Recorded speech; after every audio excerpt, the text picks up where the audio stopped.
What is up, legends? We are back. It's your boy Sion, as always. Seven Mortal Sins Day, which is usually always Tuesday. We have an interesting character over there on the right with her nice, cute, big eyes, which is Astaroth Coco.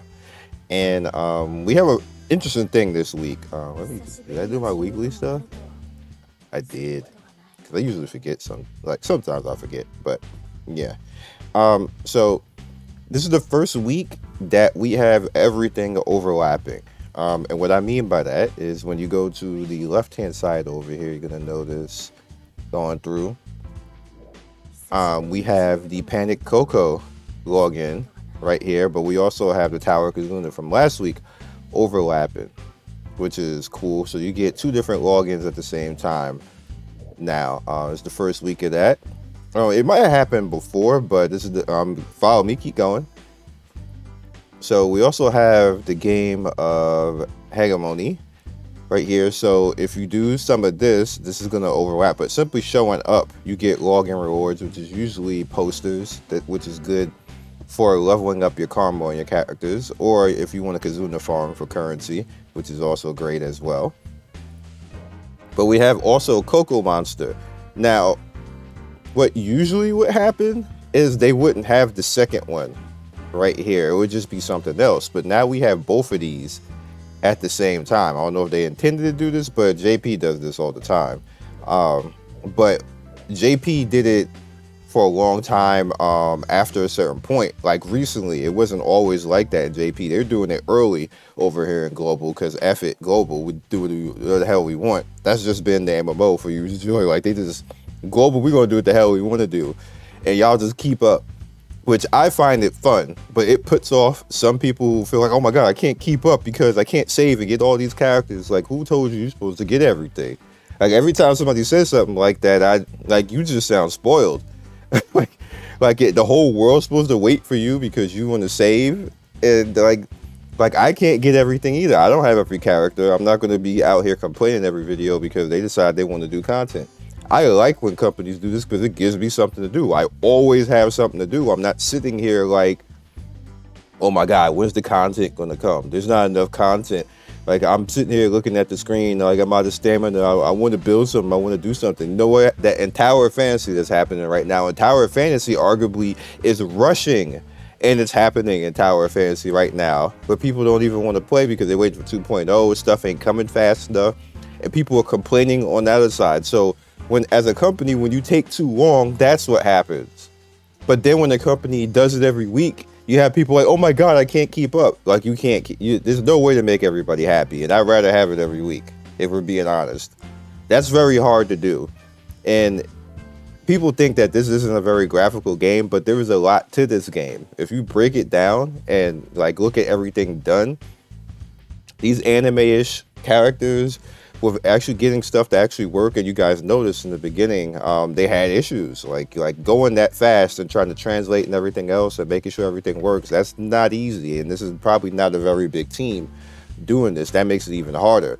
So you gotta give them a little bit of respect and a little bit of leeway on that, which is why I never got on them when they had bugs, because me personally, as somebody who's trying to make a game myself, I know how hard it is to make this stuff and make it work and not have menu lag, and with literally like thousands of people, maybe 100,000 people playing, and not have it lag your face off, you're gonna have bugs either way. Like it just happens. Like when they broke the game last week, I wasn't bugging out. Like we had the sexy version of it that we could use, in the meantime until they fixed it. So that's just a little bit on it. Just I'm talking to you guys on something.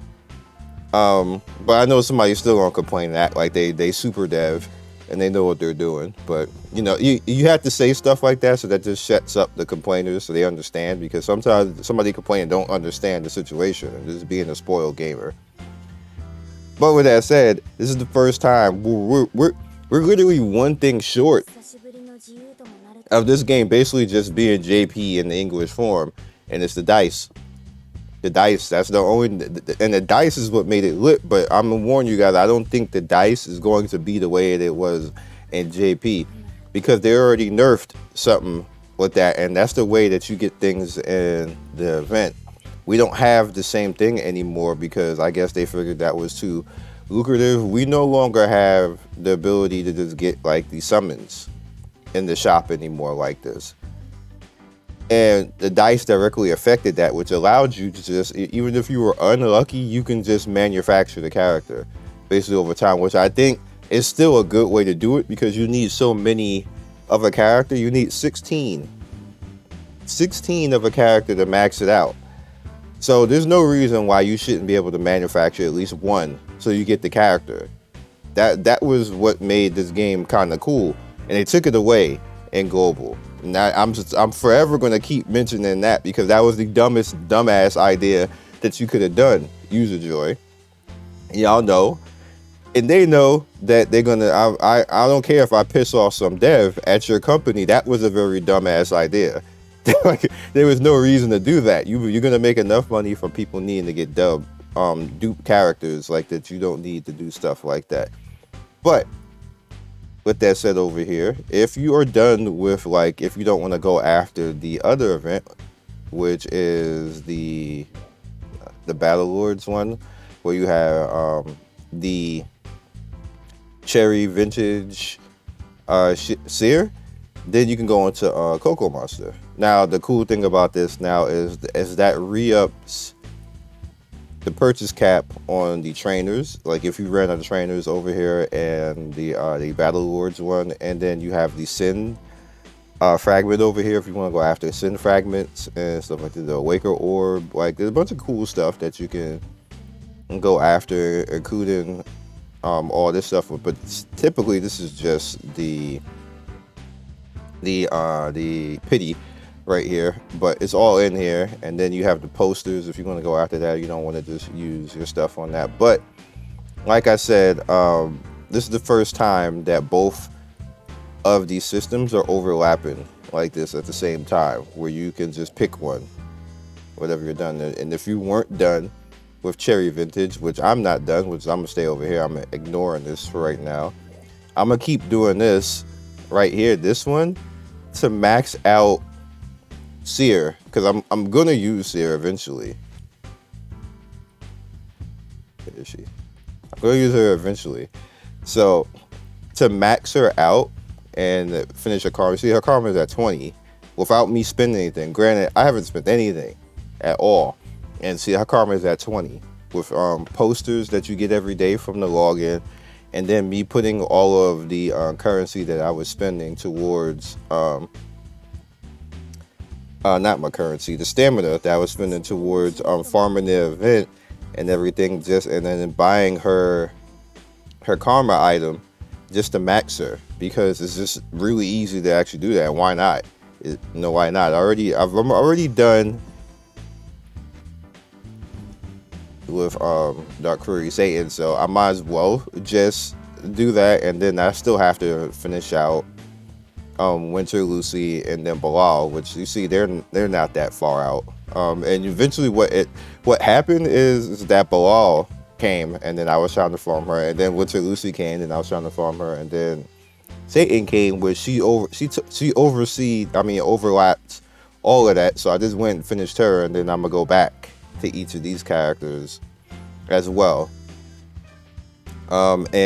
It's just that I decided that I wanted to actually use Sarah because she's so easy to max out to begin with. So yeah, that's how we're rocking. But I am gonna decide which one I want to do next between Bilal and Lucy and figure it out from there. So as far as Miss Astaroth right here, Miss Astaroth is a interesting character because she is a tank. And she's a reactionary tank, and she's one of those units that she's built kind of like Furka, as far as she does multiple things in her kit. So as you can see right here, she has Sleep, which is her passive. My Koi Lord, which is weird. My Koi Lord gains permanent immunity to taunt, confuse, and fracture. When the battle starts, all allies gain steady. The caster does not affected by move reduction, which is lit. which directly counters people who do move reduction stuff on characters. So she just directly counters that by herself, which is something similar to what Summer Luciana does. Last 2 turns, if the target is a strength or tech type, grants the caster Coco Mon. Statuses can be multi-stacked while dealing attacks. Coco Mon lasts the entire battle, which is ridiculous.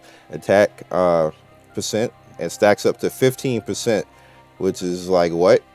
So she's just gonna continue to keep until, unless it's removed, she's gonna continue to keep getting that 6% times 15. So yikes. Overreaction when taking damage removes the caster's stackable buffs and inflicts slow on targets that are not affected by elite. Increases panic Coco Astaroth move gauge by 35%, so she pushes herself. Triggers during the first 2 turns of panic Coco Astaroth. So as you guys can see right here, you can actually buff it out as you go forward. So what she is, and you see her defense stat is really high. She's meant to just be there for a while, so I wouldn't necessarily, her natural speed is not that bad either, not the highest. So if you want to make her speed, you kind of can, but I just wouldn't. I would just make her like tanky strong, because she stacks really high with it. Like, look at her attack on top of that. Like, it's just like something, she's leaning heavily towards you, just basically making her a nuke and taking advantage of her nuke stack. Deal 470% attack as damage, inflicts deep sorrow. If that's sorrow, by the way, that's just a typo. If the target is a tech type, it deals additional damage, 1 stack of deep sorrow. See the sorrow. If the If the target is affected by shield, increases the move gauge of the ally with the highest attack percent by 100%. Now, this is something similar to what Furka does, but I think they realized how strong Furka was. I keep saying this because they never made another character like her, where Furka just move gauges without any type of stipulation whatsoever. She's just gonna do it. like, and she has 2 ways to actually do it. She just does it. This is situational. You see, if the target is affected by shield, increases the move gauge. They have to be affected by some type of shield, which is not all the time. Not everybody uses shield builds. Matter of fact, there's a lot of people who don't use shield builds, and the only character like normally that will actually do something like that is Lucy. So you need pretty much this to attack a strength type, or a strength type to attack a strength type, which is fine if Lucy's the only character out there. But majority of the time, AI wise, if you're fighting or like even PvP, the strength isn't going to attack another strength. It's going to attack whatever the weakest element is. And if there's no shield, then you don't get the benefit of the move. Now, a lot of people are going to use Bilal. A lot of people are going to use Lucy. A lot of people probably use Furka as well. So there's a good chance that maybe you will. But that's still situational. Like I said, I think that somebody figured out how strong Furka was, and they just won't do that again for any other character, which is weird because she's just a normal 5-star. And that there's characters who are stronger from Virtue Rider and all that other stuff, they just won't do that for anybody else. Last entire battle, when the battle starts, deals 100% as attack damage to the target that is affected by the status. So there's a dot, basically. And, excuse me. So every turn, they're going to do that. And then when the turn starts, there's a fixed 50% chance to inflict 1 stack of deep sorrow, so it'll go up to 3 times, and it can be removable if you have somebody to get rid of it. So it's pretty much a dot that'll happen every round regardless, unless it's removed, which is good, which again, you want her to survive to take advantage of the damage. Dot characters, you need to make them a little bit more tanky, or you don't get the benefit of all of that damage because they don't necessarily front end that well. However, she is a nuker type of character, so she's gonna do hard damage, but then she has the dot as well with this, which makes her a little bit kind of OP when used properly. But I know most people use speed, so they're probably gonna not even get the full benefit of that. My Melting Sweetheart deals 195% attack as damage 2 times before the action. If the target number of turns is under 30, again, more situational. Grants the caster all damage reduction, again, leaning more towards tank. After the action, if the caster's HP is under 99% HP, restore the caster's HP by 35% and increases the strength type allies move gauge by 25%. Again, doing what kind of like what Furka is doing, only on strength type enemies though.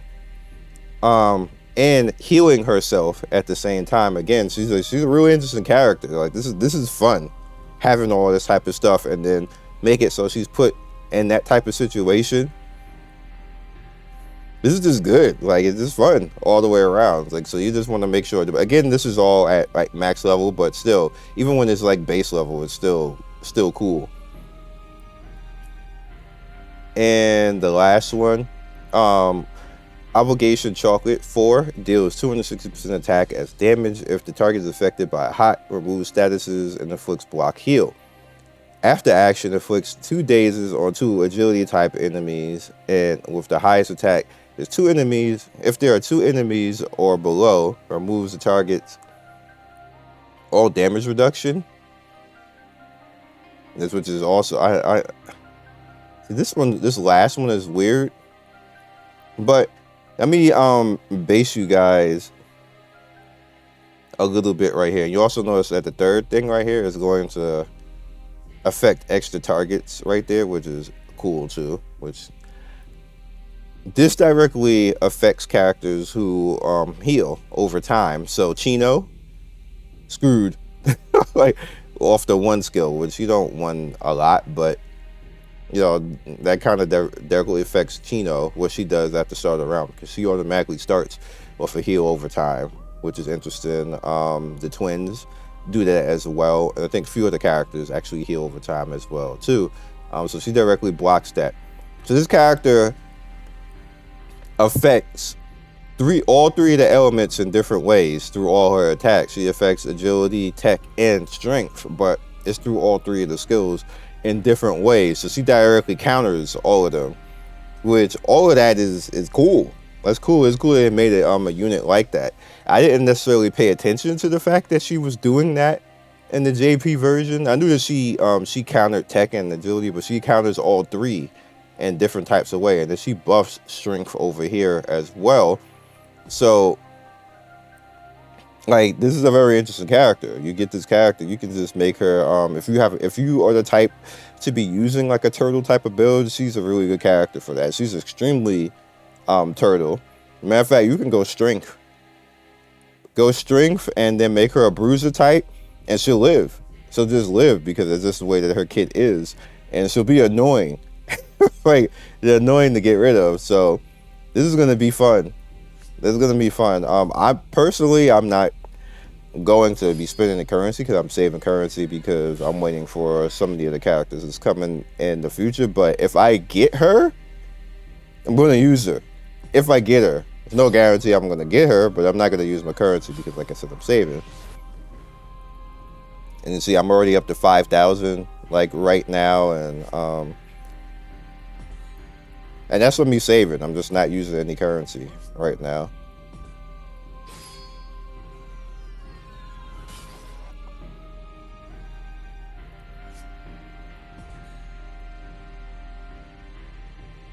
So what I can actually do with her is, being that she does all of that, she can actually stopgap, and once she's strong enough, just replace Furka. Because she does an okay job, and that she doesn't directly do everything what Speed Furka does, but she can replace her. Like, pretty much comfortably, because she does so much other stuff.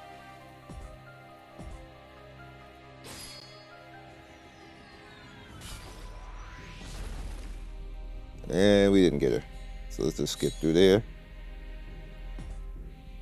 which is unfortunate. But like I said, I'm not gonna force it. You know, whatever happens, happens. Like you get a good deal of tickets to just mess around with, so you can just do that if you wish.